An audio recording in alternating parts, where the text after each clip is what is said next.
Okay, Derek and I are going to do the basic who bad, Lou bad drill or the who bad drill with the one side. So he comes at me on the attack, I need to be in range. If I'm back here, this is where he wants to attack me. Or if I block it, I might break my arm. So I got to figure out how to get the range but still have to block that, but still not have it so high so it takes me a long time to get it under. So I kind of have that medium ground. If I feel I'm changing my range and I start here, as he comes in, I might adjust my stick to the middle so I can work in this range better. So if he comes at me and punch, I have a block here, I have a strike here, and it's easy for me to parry under versus if I have the grip way down here, it takes a long time to go way under here. Plus the force here may not be enough because he has a lot of power going there. If I have center grip, I have a lot more resistance against his counter if he decides to throw a hook in.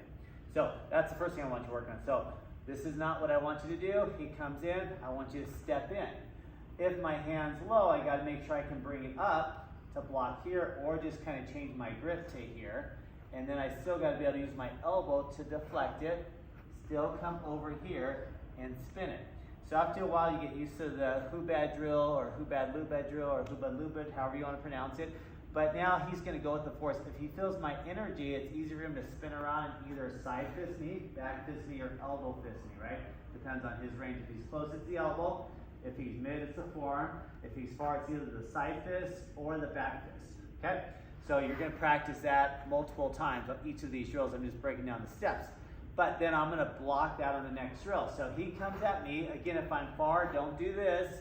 Come in. That's drill one. If my hand's down and stays down, he punches me. That's not good either. If the stick's up here and he punches through, it may not be strong enough. So if I go up with the middle grip, this tends to be a lot stronger. Plus, it's less stick clearance for me to come under. I lift my elbow up and over. This helps out because if I leave it there, I got to go way down, way up. If I elbow it, his elbow gets it's an easier clearance. Okay, so practice that too. He spins around, but this time my hand's already there. So all I did is go back a step here. What I don't do on this drill is I don't push it down because by the time he spins around, it's too late, right? So as I pin him, right, we block parry pin, I pin him here and I slide it across his shoulder and I'm ready for it, right? Or I have it here, or I have it here, or he back fists, right? Or forearm fists and I'm in range. So now the next drill is we work the counter off that. He comes at me, movement one. Again, I gotta worry about that. He punches, there's the block if I need it. I lift the elbow up to get the clearance, to push it. I blocked it. Now he has the energy to come back at me and counter. So what Derek's doing in this drill is he feels that pin, he just goes with the energy and goes with the energy and goes with the energy. This might be a slash, might be a stab, might be a hook punch, but he's just going with my pin. I pinned his elbow and he's just going to keep coming around. So, and then we practice the same thing on both directions. So right side and left side, right now we're just demonstrating on one side, but I want you to practice not just holding it here, but kind of going to that middle grip, because then you got stronger defense on both sides of that center point. So he has the middle grip. He's going to block. He's going to parry. Right? He's going to pin. I feel the energy. I'm here. If he blocks it, no problem. I have that strike. If we switch sides, he has center grip. Right? I'm going to throw the punch this time. He blocks. Stay there. It's already up.